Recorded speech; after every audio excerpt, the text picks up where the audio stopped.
오늘 말씀을 보게 되면 예수님께서 이 땅에 오신 중요한 일 가운데 하나가 이 율법을 완성시키기 위해서 오셨다고 이렇게 말씀하고 있습니다. 하나님께서는 이스라엘 백성들에게 먼저 준 게 율법을 하나님이 이렇게 주었죠. 율법은 바로 하나님의 이런 말씀입니다. 또 율법과 함께 하나님께서 말씀한 것은 그리스도를 보내겠다고 이렇게 말씀하고 있어요. 그것은 율법이 하나님의 말씀인 것 맞지만 율법이 완전하지 않기 때문에 그 율법을 완성하는 것은 바로 이제 그리스도이신 예수님을 통해서 이렇게 완성시키는 것은 우리가 볼 수 있습니다. 우리가 알 것은 아무리 하나님 말씀 가지고 바르게 살아도 그 사는 삶의 기준으로는 구원을 받을 수가 없죠. 성경은 구원을 말씀하기를 그리스도이신 예수님 믿어야만 구원받는다고 이렇게 말씀하고 있습니다. 그러면서 우리가 또 성경을 이렇게 보면서 하나 생각할 부분은 뭐냐면 구원받은 이유입니다. 내가 정말로 그리스도 믿고 구원받고 하나님의 자녀가 됐다.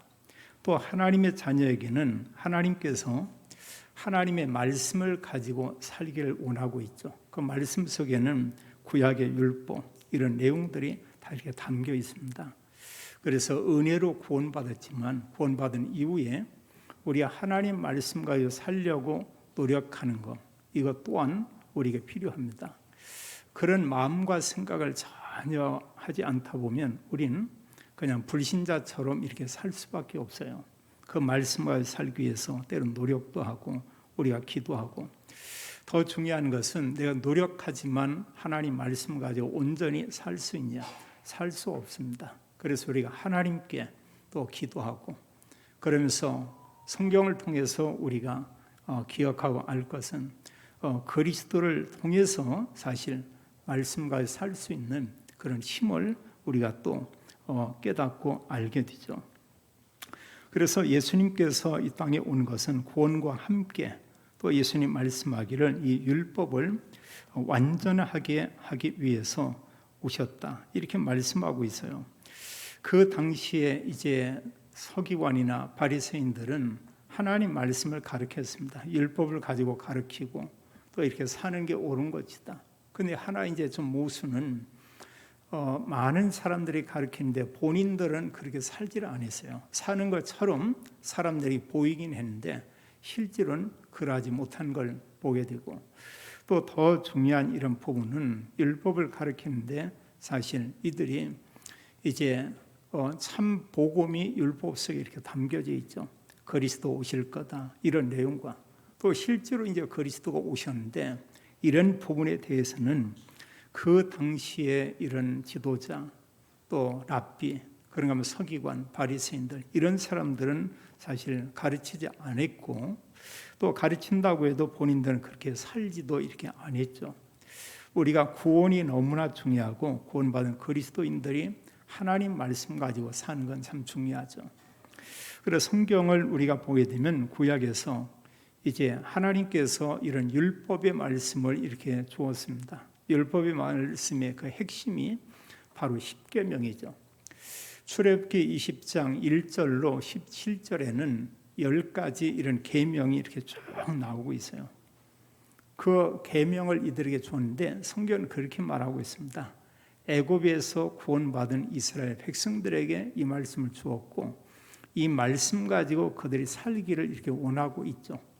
그래서 우리는 십계명은 율법의 핵심이지만 그 말씀은 하나님의 말씀이고요. 또 사실 구원받은 하나님의 자녀가 그 말씀 가지고 살 수 있다면 사는 만큼 우리에게 축복이 되고 또 그러나 그 말씀을 가지고 우리가 사람을 정죄한다. 그것은 또 옳은 게 아니죠. 왜냐하면 사람은 온전히 율법을 가지고 이렇게 행할 수가 없습니다. 그래서 우리가 구원도 하나님의 은혜요. 말씀 가지고 사는데 살 수 있는 능력도 하나님께서 우리에게 주셔야 되고 또 그래서 우리는 하나님의 은혜를 우리가 구하는 것입니다. 십계명의 이런 내용을 크게 나누면 둘로 이렇게 구분할 수 있어요. 1에서 4계명까지의 그런 계명은 여호와 하나님을 사랑하라. 거기에 여호와 하나님은 성부, 성자, 성령 하나님 이렇게 함께 포함되죠. 그 하나님을 사랑하라. 근데 그 사랑하는 기준은 우리의 모든 걸 다해서 하나님을 사랑하라. 한마디로 하나님이 그 당시에 구원받은 하나님 백성들에게 모든 삶의 우선이 되도록 그렇게 하라. 이것은 지금 구원받은 그리스도인들에게도 동일하다고 이렇게 볼 수 있습니다.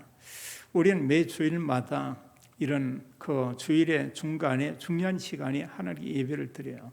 이 자체가 하나님께 우리가 영광을 돌리고 나의 삶 가운데 가장 우선을 나는 하나님으로 알고 있고 그래서 하나님께 예배로 영광을 돌립니다.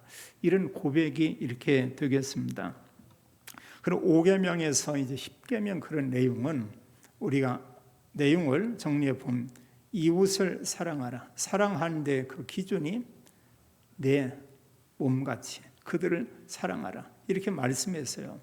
그리고 10계명 이런 내용은 사실 이웃을 사랑하고 그런 것 같지만 실은 그 다른 사람을 사랑할 때 그 사랑이 내게 오는 것입니다. 알고 보면은 사실 그 속에 하나님께서는 진정 나를 사랑하고 우리 가족을 보호하고 이런 내용들이 그 말씀 속에 다 담겨 있죠. 성경에 보게 되면 그 마태복음 22장 36절로 40절에 그런 내용이 나와요. 한 율법사가 예수님께 질문하는 그런 내용입니다. 근데 질문이 좋은 동기로 질문하는 것이 아니고 자기는 율법에 대해서 능통해요. 성경을 너무나 잘 알고 있습니다. 근데 예수님께 질문한 의도가 뭐냐면 예수님을 시험하기 위해서요. 내가 묻는 부분에 대해서 저 예수라는 저분이 정말 올바로 대답을 할까? 이런 질문입니다. 우리가 질문에도 이렇게 보면은요, 몇 가지 그런 질문이 있죠. 정말 몰라서 아는 사람에게 도움을 구하는 이런 질문이 있고요. 또 어느 사람은 내가 알고 있는데 상대를 시험하고 또 상대의 그 대답하는 정도를 판단하기 위해서 이렇게 묻는 그런 질문이 있습니다. 전혀 다르죠. 하나는 그 질문을 하고 거기에 도움을 받으면 너무 감사하다 이런 고백을 하고요. 또 하나는 뭐냐면 저분은 실력이 있다 없다 이런 걸 판단하고 사람들에게 또 얘기를 하죠. 그것은 좋은 그런 질문은 아니죠. 그래서 사실 우리가 어떤 사람에게 뭔가 물을 때 의도도 이렇게 마찬가지예요. 사실 상대를 돕기 위해서 묻는 게 있고 그런가 하면 뭔가를 알고 상대를 비판하고 비난하기 위해서 묻는 그런 질문들이 있는 것을 우리가 보게 됩니다. 여기서 묻는 가운데 그런 얘기예요. 어떤 질문하냐? 가장 큰 계명이 무엇입니까? 이런 질문하거든요. 그때 예수님 얘기하죠. 성경에 뭐라고 기록되어 있냐? 이렇게 얘기합니다. 자, 성경은 어떻게 말씀하고 있냐? 먼저는 하나님을 사랑하는데 내 마음을 다하고 목숨을 다하고 뜻을 다하여 하나님을 사랑하라. 이렇게 되어 있습니다. 또 말하기를 이제 이웃을 사랑하는데 이웃을 내 자신같이 사랑하라. 이렇게 얘기했거든요. 우리가 사실 자기 사랑에 대한 것은 뭐 노력하지 않아도 사람이 본능적으로 자기를 보호하고 자기를 사랑합니다. 그런데 우리가 다른 사람 그게 쉽지 않아요. 나하고 정말 아주 가깝고 특별한 관계에 있는 사람에 대해서는 우리가 사랑을 할 수가 있죠. 부모가 자녀를 사랑하는 것 당연하고요. 또 특별히 부모가 어린 아이를 돌보고 사랑하는 것은 뭐 말할 필요가 없고요. 뭐 노력하지 않아도 그를 위해서 수고하고 헌신하고 또 물질을 거기에 또 사용하기도 하고 그게 뭐냐? 그걸 진정히 이렇게 사랑하니까요. 성경 말씀하기는 하나님을 사랑하고 이웃을 사랑하라 이런 얘기했어요. 예수님 말씀하기를 하나님 사랑과 이웃 사랑하는 그것이 율법과 선지자의 강령이다 이렇게 말하고 있습니다. 레위기 19장 18절에서도 그런 말씀을 하고 있어요. 성경 기록하기를 이제 원수를 사실 원수로 갚지 말고 이런 얘기하고요. 또 동포를 한마디로 동료를 원망하지 말고 이런 얘기하고. 근데 사실 우리는 원망할 내용이 있으면 왜 원망이 안 됩니까? 계속 원망하죠. 어느 경우에는 어떤 대상이나 어느 사람을 하루 종일 우리가 읊조리면서 이렇게 원망하는 그런 경우들이 이렇게 있고요. 그러면서 말씀하기를 이웃을 사랑하기를 내 자신같이 하라. 그리고 율법의 핵심 내용 가운데서는 뭘 얘기하냐? 하나님 사랑하고 이웃을 사랑하라. 그 기준은 모든 것을 다해서 전심으로 하나님을 사랑하고 전심으로 이웃에 대해서 베풀고 사랑하라. 이렇게 말하고 있죠. 그런 말씀들은 알지만 두 가지 내용들이 사실은 거의 잘 안 되죠. 우리가 하나님을 모든 것 다해 사랑한다. 근데 사실 나는 정말 그런다. 우리가 좀 더 질문해 보면 그보다 더 앞에 있는 부분이 여전히 나의 어떤 계획들이 있습니다. 내가 어떤 할 일이 있습니다. 또 나에게 중요한 거 이런 게 있습니다. 내가 소중히 여기는 게 있습니다. 정말 그리스도가 하나님이 가장 우선이다 말하고 있지만 좀 더 내 자신을 우리가 이렇게 돌이켜보면 그 앞에 많은 부분이 있어요. 그리스도는 계속 밀려갑니다. 나중에는 맨 끝순위가 이렇게 되는 경우가 참 많아요. 또 우리가 이웃사랑에 대한 이런 부분도 참 그렇습니다. 이웃사랑하는 거 당연한 거고요. 맞고요. 누구나 옳다고 다 얘기합니다. 근데 거기에는 우리가 많은 생각을 해야 되고 또 그게 사실은 말처럼 쉽지가 않다는 것입니다. 진정한 참된 이런 사랑에는 우리가 사실 거기에는 그냥 입으로 말하는 것도 있지만 뭔가 그 사람에게 전달되는 이런 게 있어야 되죠. 이제 그때 사실 본인이 알게 되고 상대가 알게 되고 또 다른 사람도 저분은 저 사람들을 정말로 참 이렇게 사랑하는구나 이런 걸 알게 되죠. 이게 율법에 참 이렇게 중요한 그런 내용들이고요. 오늘 성경에 말씀하기를 하나님께서는 그 모인 제자들에게 그런 말씀을 해요. 13절로 16절에 이렇게 말씀하기를 너희는 이렇게 말하고 있습니다. 그러면서 너희는 세상의 소금이고 너희는 또 말씀하기를 세상의 빛이다 이런 얘기하고 있어요.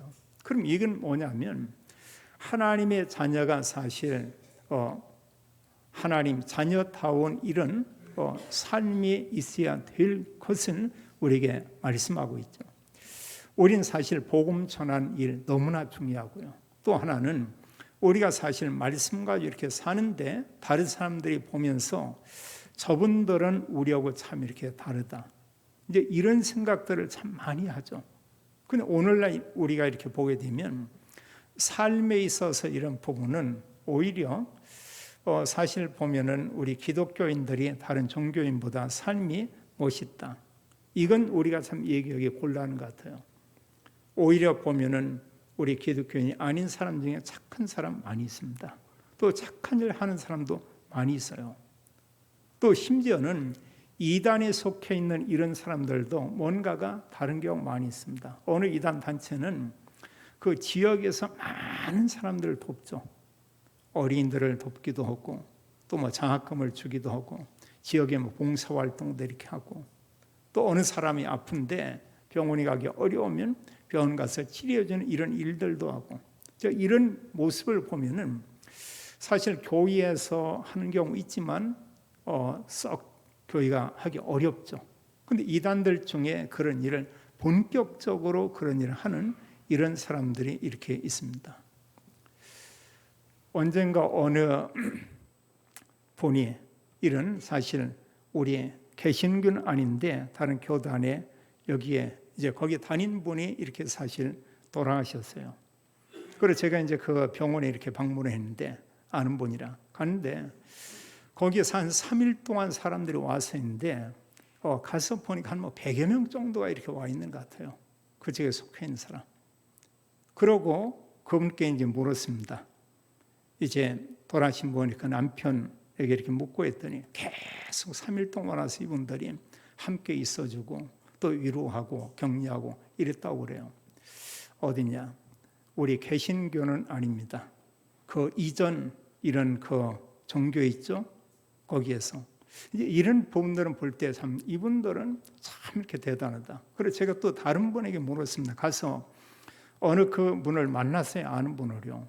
그래서 어떻게 와 있냐 이랬더니 자기의 그 교구에 속해 있는 그런 분이었는데, 그런 교구의 모든 분들이 와서 봉사하고 같이 시간을 보내고 그런 시간을 갖는다고 하는 거예요. 제가 보면서 이분들이 참 이렇게 그 복음 내용은 그런다 쳐도 어떤 이런 참 사람들이 위로하고 실제로 사람들이 볼 때 참 이렇게 좋게 보인다. 이제 이런 모습들은 한편에 이렇게 볼 수가 있겠더라고요. 여기 성경이 우리가 말하고 있어요. 참 우리가 잘 알지만 예수님께서 말하기를 너희는 소금이다. 소금이 만일 그 맛을 잃으면 무엇으로 짜게 하리요? 사실 소금에는 크게 두 가지의 중요한 역할이 있죠. 하나는 맛을 내는 거고요. 만약에 이 지구촌에 소금이 없다 이러면 우리가 음식을 맛있게 먹기는 참 이렇게 힘들 것 같아요. 또 그런가 하면 소금의 중요한 역할 가운데 하나는 이렇게 썩는 것을 방지하는 거죠. 그리고 어떤 이런 음식들을 사실 부패되지 않도록 잘 보존하는 그런 역할을 하죠. 특히 생선이나 이런 부분에는 더 말할 것이 없고요. 그래서 소금은 이런 역할을 합니다. 여러 가지 썩고 부패하고 그것을 방지하고, 또 말씀하기를 너희는 빛이다 이런 얘기를 했어요. 빛은 우리가 알다시피 어둠을 밝히는 것이죠. 그건 우리가 알지만 밤이 돼서 어두운 그 어둠, 이것과는 다른 얘기죠. 사실 세상은 영적으로 완전 흑암 가운데 있고 완전히 사단이 지배하고 있죠. 이 사단이 개인을, 가정을, 가문을, 지역을, 더 나아가서는 한 국가를 완전히 사로잡고 있죠. 여기 사실 그것은 세상의 다른 것으로는 그 흑암은 없어지지 아니하죠. 우리에게 말씀하기를 너희는 세상의 빛이다. 이건 뭐냐? 구원받은 모든 그리스도인들에게는 이 빛이 이미 임해 있다. 그 내용은 뭡니까? 이게 그리스도죠. 이게 복음입니다. 복음인 그리스도의 빛이 비춰지지 않으면 어둠은 꺾이지 않게 돼 있죠. 그러면서 우리에게 말씀하기를 우리에게 중요한 이런 얘기를 하고 있습니다. 16절은 말하기를 이같이 너희 빛이 사람에게 비치게 하여 그들로 너희 착한 행실을 보고 하늘에 계신 너희 아버지께 영광을 돌리게 하라. 자, 이 속에는 소금이다, 빛이라 말씀을 하면서 구원받은 하나님의 자녀가 다른 사람과 달리해야 될 그런 부분을 말하고 있죠. 보면 불신자와는 좀 달리해야 되겠죠. 또 이런 우리 자신을 볼 때 내가 예수 그리스도 믿기 전과는 좀 달라야 이렇게 되겠고요. 그런가 하면 우리가 또 실제로 또 여러 사람과 함께 있을 이러한 때에 또 이렇게 중요하죠. 대부분의 또 많은 사람들이 어떤 이런 여러 사람과의 모임에서 나중심 이렇게 되는 경우가 많이 있죠. 그러나 거기에서 우리는 전체를 보면서 나중심이 아니고 이때 여기에서 내가 할 일이 뭔가, 여기 있는 여러 사람들을 내가 도울 수 있는 그 부분이 어떤 건가, 실제로 거기에서 헌신하고 돕는 이런 사람들이 있습니다. 그게 참된 사실 이런 소금과 빛의 그런 삶이라고 이렇게 볼 수 있죠. 그리고 실질적으로 다른 사람과 다른 사람들이 있어요. 말하는 게 그렇고 또 어떤 행동도 그렇고 이런 부분은 우리가 인정할 필요가 이렇게 있죠. 그러면서 그 부분은 그게 구원은 아니지만 그런 부분은 우리가 옳다고 인정할 필요는 이렇게 있겠습니다. 그래서 성경은 우리가 이런 언약의 말씀들을 주고 말씀 가지고 나는 살 수 없다, 그럼 안 살면 다냐, 이게 아니고요. 산 만큼 내게 축복이 되고요. 내가 언약의 말씀과 산 만큼 사람들에게 빛을 비추게 되고 그런가 하면 다른 사람들에게 소금과 같은 그런 역할을 우리가 하는 것이죠. 그리고 예수님께서는 구원자로 이 땅에 오셨고 예수님 말씀하기를 나는 섬김 받는 자가 아니고 나는 섬기러 왔다. 그리고 진정한 그리스도인들에게는 그런 삶이 이렇게 좀 있어야 되죠. 그럼 언제냐? 나를 내려놔야 돼요. 그게 아니면 어렵습니다. 그리스도가 정말 주인이 될 때는 이게 다 이렇게 가능하죠. 오늘 말씀을 보게 되면 긴 내용을 우리가 봤는데요. 예수님께서는 그런 말씀을 했어요. 17절 이하에서 48절까지 긴 말씀들이 있습니다. 여기에 나오는 모든 내용은 뭐냐?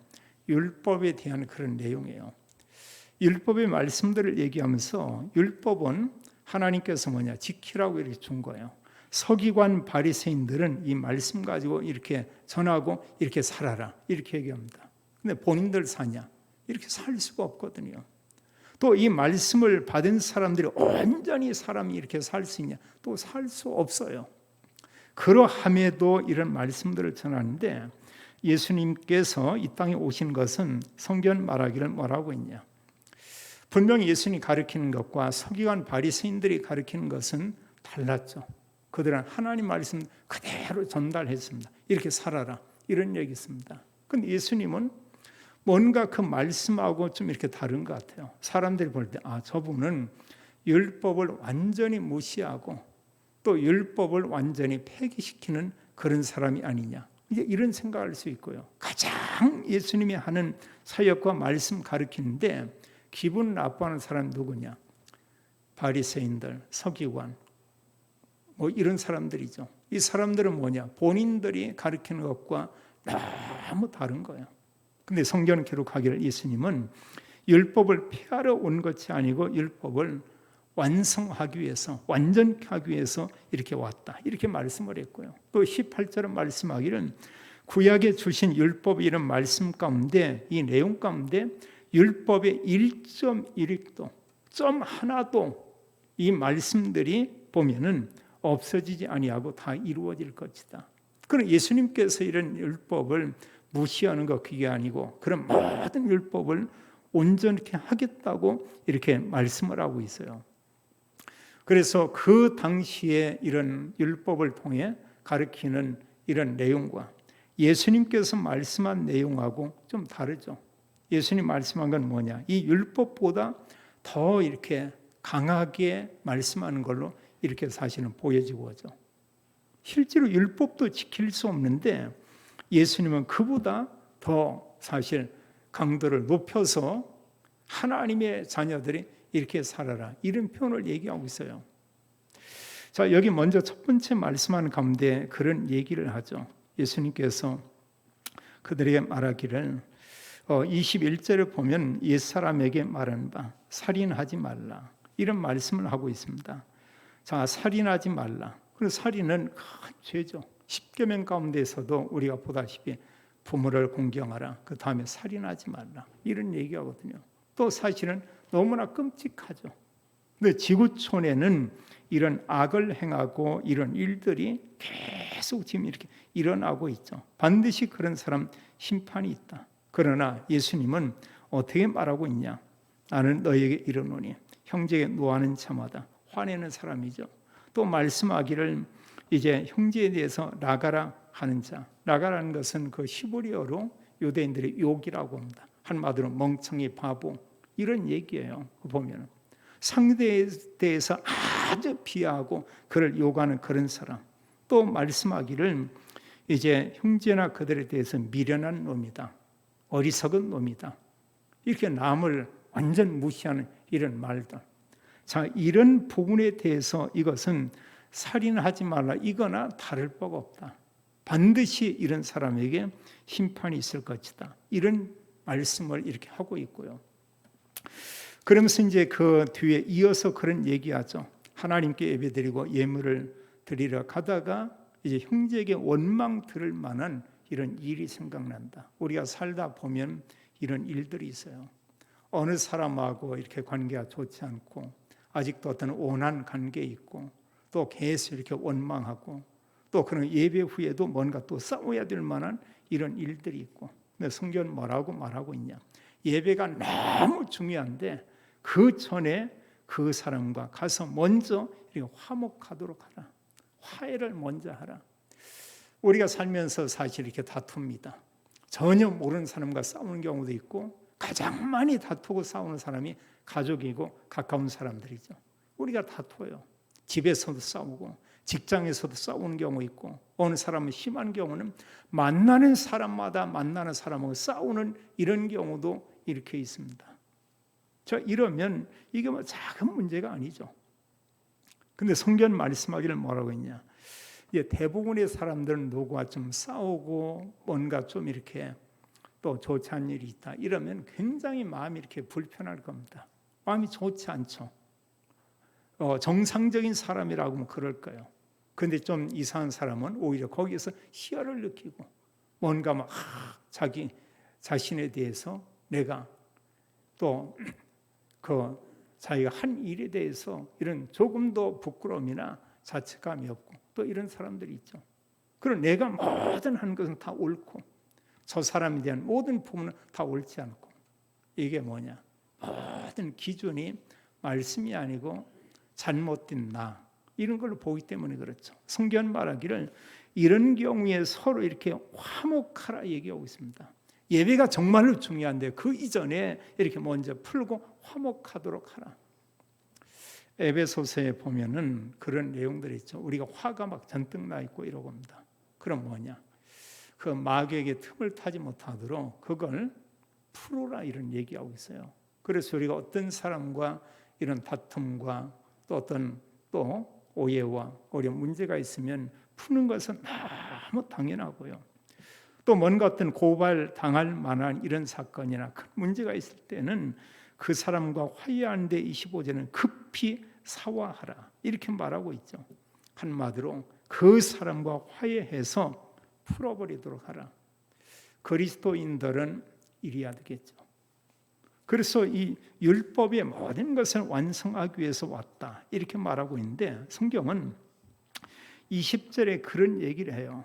그 너희 의가 서기관과 바리새인보다 낫지 아니하면, 이런 표현을 하는데 정말 복음 가진 하나님의 자녀는 그들보다는 좀 더 다른 이런 수준 높은 이런 삶을 살기를 이렇게 원하고 있고요. 그러면서 여기 또 중요한 이런 말씀들을 하고 있죠. 우리가 십계명의 내용 가운데 있지만 간음하지 말라, 이런 얘기였습니다. 이것은 사실 간단한 이런 내용이 아니고 사실은 가정을 어렵게 만드는 거죠. 또 여기서 끝나는 것이 아니고 그 자녀들에게도 많은 어려움을 주는 이런 경우죠. 그래서 성경은 이런 말씀들을 많이 이렇게 얘기하고 있습니다. 이것은 개인의 문제뿐만이 아니고 사실 가정과 아주 가까운 사람들에게 많은 아픔을 줄 수 있는 이런 내용들이 이 부분에 이렇게 있죠. 그래서 성경은 그런 얘기를 합니다. 구약 같은 경우는 뭐 이혼한다고 하면 이혼증서 써주고 그냥 하면 된다. 지금 세상 보면 그렇잖아요. 그런데 예수님께서는 여기 말하기를 그런 얘기하고 있죠. 뭐라고 말씀하고 있냐? 어느 경우에 사람과의 관계에서 이런 이혼을 하게 된다, 이런 내용, 뭐 간음과 같이 연관이 되어 있습니다만 음행의 이유 없이 그런 경우에는 되지 않는다. 근데 이제 사실 예수님은 또 다른 부분에서 더 이보다 다른 얘기를 해요. 근본 하나님께서 이제 하나로 이렇게 만드시는 것이다. 그래서 하나님께서는 이렇게 나뉘는 것을 근본 원하지 아니한다. 이런 또 말씀을 뒤에 가서는 또 그런 말씀들을 하고 있죠. 자, 말하기를 여기에서 그런 얘기예요. 간음하지 말라 이랬는데 이보다 더 간음은 실질적으로 육신적인 범죄고요. 근데 예수님 말은 그보다 더 다른 의미로 얘기하죠. 음욕을 품고 여자를 보는 자마다 마음에 이미 그 간음했다, 이런 표현하고 있거든요. 여기에 걸리지 않을 사람은 아무도 없을 것입니다. 여기에요. 그래서 사실 율법을 우리가 지킬 수 없는데 예수님 말씀하는 것은 그것과 전혀 또 다른 얘기예요.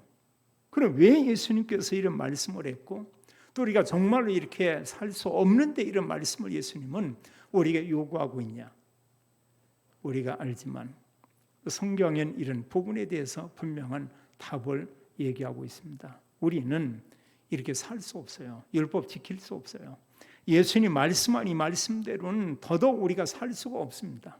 우리가 그 고백할 수가 있고죠. 그러나 하나님께서 우리에게 은혜 주시고 정말 그리스도가 나의 삶의 주인 되시고 그리스도로 충만한다고 하면은 이게 아니고 오히려 모든 사람 이웃을 내 몸처럼 사랑하고 그 사람들을 축복할 수 있다고 이렇게 말씀하고 있죠.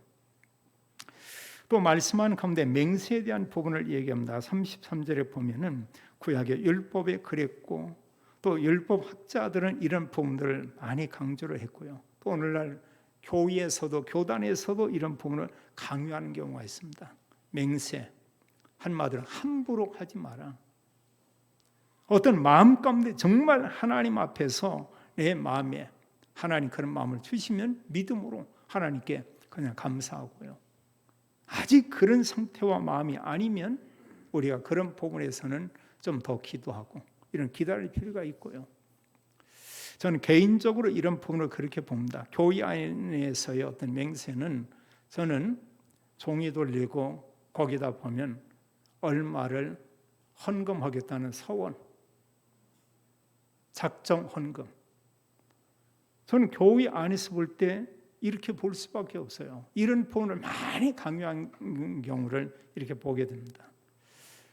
저는 지금까지 목회왔지만 제가 아는 것 두 가지는 분명히 저는 안 했고 앞으로도 안 할 겁니다. 하나는 뭐냐? 작정하는 거, 종이 내고 우리가 모으니까 얼마 써내고 뭐 합시다. 그게 굉장히 알게 모르게 본인의 어려움이 들 수 있고요. 영적인 축복을 많이 놓치게 하고 또 하나는 뭐냐? 뭐 교회 밖에서는 모르겠지만 교회 안에서의 장사하고 판매하는 거. 저는 그 부분은 저는 싫어요. 제 개인적으로. 뭐 기름 짜다가 교회에서 막 이렇게 팔고 뭐 한다. 저는 개인적으로 볼 때 그냥 기도하고 차라리 얼마 헌금하는 게 더 오히려 좋지 않겠나 이런 생각을 해보게 이렇게 됩니다. 이것은 뭐 그 다른 사람 믿음이 아니고 제 개인적인 믿음이고 저의 그런 생각이 되겠습니다. 그래 함부로 이런 맹세하지 말라 이런 얘기예요. 어디 가서. 그럼 왜냐하면 여기에 올무로 이렇게 잡히게 되고 걸리게 돼요. 특히 우리가 기독교인들이기 때문에 어느 사람들이 본 교회에서는 헌금 얼마 못하는데 다른 데 가서 은혜 받고 기도 안에 가서 하다가 이런 데 가면 작정 많이 시켜요. 또 그 뒤에 그럽니다. 작정한 이것은 하나님 앞에 서운한 것이라 그것은 반드시 갚아야 된다. 이러거든요. 완전히 거기에 걸려버리죠. 복음과는 별로 맞지 않는 그런 부분의 이런 형태다. 이렇게 볼 수가 있겠고요. 또 여기서 이제 그 뒤에 보면은 몇 가지 이런 내용 가운데 구약에 보면 보복의 그런 율법이 있었습니다. 38절로 보면 눈은 눈으로, 이는 이로 이렇게 있죠. 그리고 구약에는 어느 사람의 이렇게 눈을 상하게 하면 이제 사람들이 보는 증인 앞에서 저 사람 눈도 상하게 해야 돼요. 어느 사람 통해 가지고 이렇게 팔이 잘려지고 있다. 그럼 구약의 법적으로는 그 사람의 팔도 또 이렇게 잘려야 되고 합니다. 이제 이런 일들이 일어나죠. 이게 이제 보복의 이런 그 율법들이고요. 그래서 예수님 말하기를 나는 너에게 이르노니 악한 자를 대적하지 말라. 누구든지 오른뺨을 치거든 왼뺨도 돌려대며 또 너를 고발하여 속옷을 가지고자 하는 자에게 겉옷도 가지게 하며 또 오리를 가게 하거든 그 사람과 심리를 동행하고 구하는 자에게 또 주고 거절하지 말라 이랬는데 이게 가능해요? 이런 부분이요. 사실 그 부분 이게 내 건데 이런 부분 누가 요구한다. 이 내용을 보면 뭐냐? 저는 이렇게 할 수 없어요. 근데 정말 우리가 그리스도의 그 사랑과 그리스도 언약을 가지고 하나님 앞에서 기도하는 가운데 하나님께서 이런 은혜를 우리에게 준다고 하면 이게 또 못할 것도 없죠. 분명한 것은 우리에게 말씀하기를 그런 얘기했습니다. 이런 여러 부분에 대해서 우리가 보복하지 말라고 하는 사실이에요. 또 43절 이하에 보면 내 이웃을 사랑하고 내 원수를 미워하라 하였다는 것은 너희가 들었으나 구약의 레위기 19장 18절은 그런 말씀하죠. 그런데 예수님 말하기를 너희는 원수를 사랑하며 참 이건 쉽지 않은 겁니다. 우리가 사랑하는 사람 사랑하죠. 원수를 사랑하며 너희를 박해하는 자를 위해서 기도하라. 이 기도 속에는 오히려 그 사람을 축복하라. 지금 이런 얘기거든요. 한마디로 뭐냐, 모든 사람과 관계된 인간 관계에서 우리는 그 사람들을 축복하고 돕는 사람이 되라, 이거거든요. 근데 우리는 할 수 없어요. 저는 할 수 없어요. 그래, 정말 우리가 그리스도를 바로 알고 그리스도의 그 사랑인 아가페 사랑을 내가 받았고 그 사랑 안다고 하면은 다른 사람에 대해서 할 수 있죠. 이게요. 그리스도께서는 정말 이 땅에 오셔서 이런 사랑을 우리에게 보여주었죠. 그런 모든 율법을 완성한 최고의 그런 사건이 뭐였냐? 바로 십자가 사건이죠. 십자가의 죽으심으로 구약의 모든 율법을 다 완성시켰고, 그래서 이제는 이거 해라 저거 해라 뭐 정죄하고 맞네 틀리네 이게 기준이 아니고 모든 사람에 대해서 사랑하고 모든 부분에 대해서 돕는 자가 되라. 예수님께서는 이런 교훈을 우리에게 주고 있는 것이죠. 왜냐? 알고 보면 나를 위해서 그래요. 우리 가정을 위해서 그래요. 또 모든 사람들을 위해서 우리가 그러하는 것이죠.